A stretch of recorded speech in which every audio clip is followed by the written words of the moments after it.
Let's look at the great authority given to the papacy, 538, and up to the deadly wound in 1798.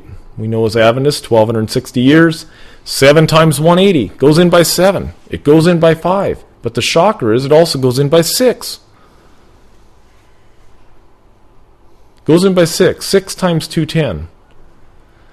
If you note the 6 days of 210 years per day for the history of the papal rule, based on this observation, will the deadly wound be healed following a 7th day of rest or 1 day of 210 years? We've been looking over and over at this. The Sabbath principle is contained within the chronology. John Andrews' research, John Andrews' idea of 6,000 years of sin, 1,000-year millennium, or Sabbath rest, is backed by Scripture. So, why not apply it here and see what happens? So if we add 210 years, in what year would this healing take place? Well, we have the 1,260 years of papal power. We certainly have 210 years, or one period of 210, papal restoration. We also have rest from the papacy. What year does this bring us to? 2008. Again. The 210 years is simply a multiple of the 70-year desolation of Jerusalem resulting from the Babylonian captivity. It's 3 times 70. And further, consider that 210 years is a multiple of the cult number times the papal number times God's number. It's 210. Very improbable. Now, the United States might soon heal the papal deadly wound given in 1798, because the Ten Commandments Day proclamation, it was a commission founded in the spring of 2005, states, finally, we proclaim the need to heal the wounds of history through strategic and practical objectives, proactive love, and obedience to the commandments. Note the phrase, heal the wounds of history. What wounds of history? This was in 2005. This should shake every Adventist. Anybody that is viewing this right now should shake us up. Heal the wounds of history? What wounds?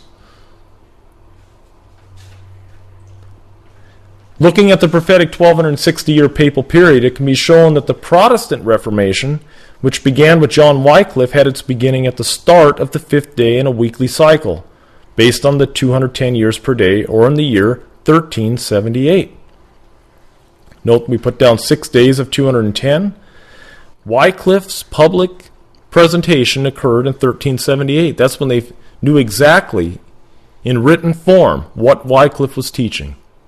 This is when he was brought actually before the papacy to answer for what he was teaching. Very, very interesting.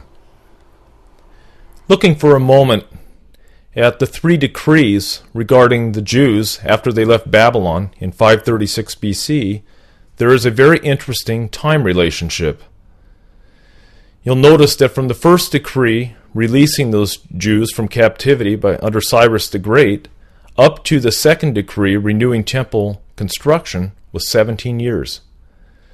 Further, going forward, an additional 62 years brings us to the time that Artaxerxes issued that famous decree. This began the 2300 days, 457 BC, which restored to a great degree Jewish authority. Now, something is very interesting. If you look at the following time period, we'll find that it's very similar to the period we just discussed, and it has to do with the Vatican's liberation in AD 1929. We know that they were liberated in 1929, and what's also interesting is in 1946 the monarchy of Italy was removed. Now, while that might not be of much significance just looking on the surface, we actually find that the Vatican encouraged it. The time period between these two dates is 17 years. Interestingly, adding an additional 62 years to this, notice the pattern. We look above on your screen, look below. What do we have? AD 2008. They're completely similar. Will this be the time that the deadly wound will be healed? Again, the pattern is very unusual. It's something to consider. Now, looking at something that's common to us, Christ's baptism, his crucifixion, and the stoning of Stephen, which we've been now terming the Jewish era fulfilled. We know there was 4 years and 3 years, or split in the middle of the week, 3.5, 3.5. There's some other interesting relationships that occur. The Edict of Milan occurred in 313. And in the following year, the church appealed to Constantine because they were having difficulties. They were having differences in belief. There were schisms in the church, and they said, you know what? What better thing to do than to appeal to the God of Rome? And we know what the emperor represented, and it was the God of Rome. And it was also involved in the cult. So Christianity reached out for the cult and said, can you solve our problems? Can you mitigate our differences? Sure, no problem. One of the groups was thrown out. Constantine accepted the other group. And promptly 4 years later, he says, you now have judicial authority. And so in many respects, the Bishop of Rome was now endowed with authority to rule in certain secular cases. And then we know the Roman Sunday Law in 321, 321 AD. What's the relationship? 4 and 3. 7 years, 7-year period. If we look at Martin Luther's conversion, a lot of Protestants say 1510. If you actually go to the Catholic Encyclopedia, they say 1511. And it's interesting that Luther had a big promotion in 1515. That was a major step in his life. And we also know that Luther was in Augsburg. He was supposed to appear in Rome. He was concerned for his own safety. So he met a legate from Rome in Augsburg, and he refused to recant. Once again, as Protestants, we often view 1517 as significant. We know in 1517, Luther posted his 95 Theses on the door of the church. And what's interesting is Protestants have made a big deal about this, but this was considered common as far as Catholics were concerned, as far as the papacy.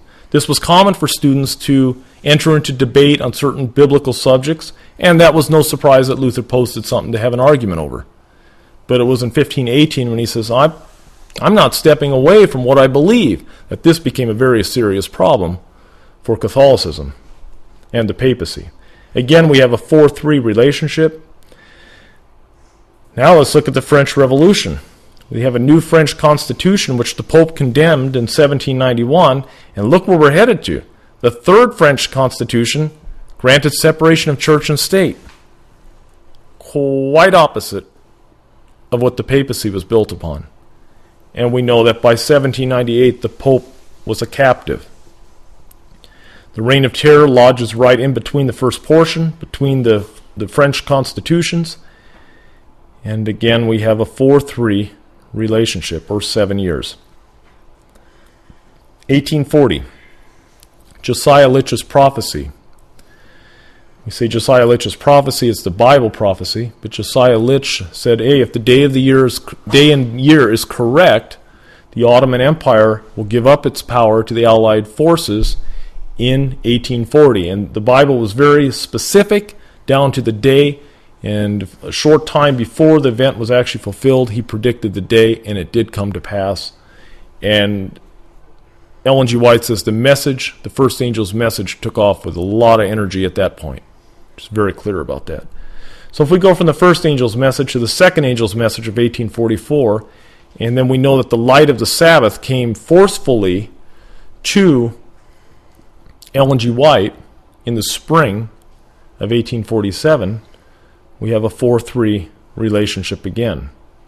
Now, the World Trade Center was destroyed in 01, and then the Pope was honored in his death in 05 by American presidents and the world.